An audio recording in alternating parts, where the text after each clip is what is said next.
Neha Shirbate and my YouTube channel is grasp chemistry. ये channel में आपको केमिस्ट्री से रिलेटेड हर एक वीडियो आपको मिलेगी। बेसिकली आज तो मैं आपको बेसिक कॉन्सेप्ट्स ऑफ केमिस्ट्री या फिर जो केमिस्ट्री का सबसे बेसिक है जो हर एक स्टूडेंट को आना चाहिए, ये आपको केमिस्ट्री में बताने वाली हूँ। उसी के बाद 12th स्टैंडर्ड का एक एक टॉपिक मैं कवर करने वाली हूँ।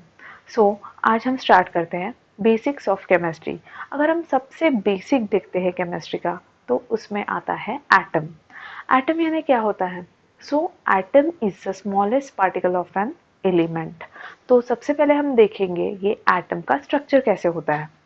तो एटम की अगर मैं डेफिनेशन वापस रिवाइज कर रही हूँ, atom is the smallest particle of an element. तो ये एटम जो है, ये इसका स्ट्रक्चर कैसे होता है, उसमें क्या प्रेजेंट है, ये आपको मैं डायग्राम थ्रू बताने वाली हूँ। तो सबसे पहले अगर मैं आपको डायग्राम बताती हूँ एटम की, सो स्ट्रक्चर ऑफ एटम में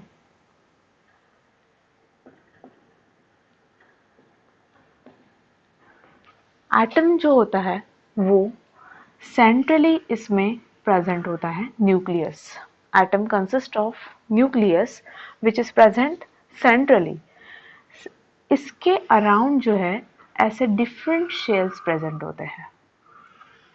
न्यूक्लियस के अराउंड डिफरेंट शेल प्रेजेंट होते हैं जिसमें इलेक्ट्रॉन जो है वो प्रेजेंट रहता है।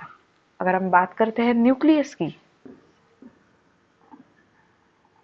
न्यूक्लियस में प्रोटॉन प्रेजेंट रहता है प्लस इसमें प्रेजेंट रहता है न्यूट्रॉन।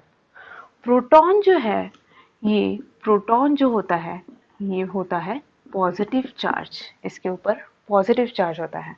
और जो न्यूट्रॉन होता है, न्यूट्रॉन ये न्यूट्रल होता है, इसके ऊपर कोई भी चार्ज प्रेजेंट नहीं होता है।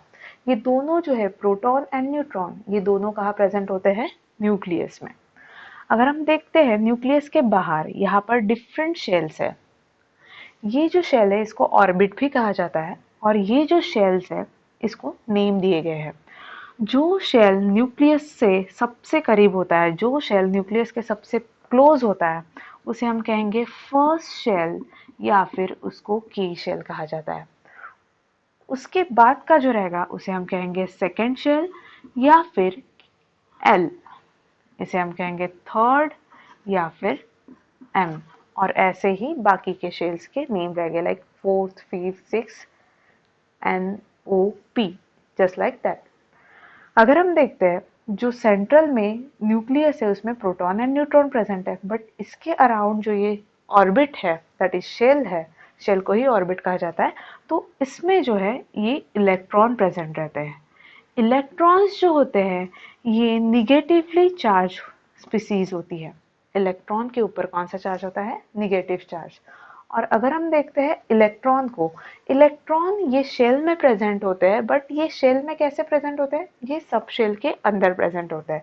तो नेक्स्ट पॉइंट हमारे पास आता है वो है स्ट्रक्चर ऑफ एटम में सेंट्रली न्यूक्लियस होता है, उसके अराउंड शेल्स होते हैं और शेल्स के अंदर क्या प्रेजेंट होते हैं? सब शेल्स। सब शेल्स जो होते हैं ये 4 टाइप्स के होते हैं। सब शेल्स कितने टाइप्स के होते हैं? 4 टाइप्स। ये होते हैं S, P, D and F. ऐसे 4 टाइप्स के ये सबशेल होते हैं। जो एस सबशेल होता है वो 2 इलेक्ट्रॉन मैक्सिमम कंटेन कर सकता है, यानी उसकी जो कैपेसिटी है इलेक्ट्रॉन कंटेन करने की वो कितनी होती है? 2।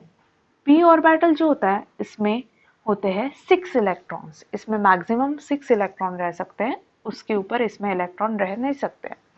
आफ्टर दैट डी ऑर्बिटल, इसमें 10 इलेक्ट्रॉन्स रह गए एंड एफ ऑर्बिटल में रह गए 14 इलेक्ट्रॉन।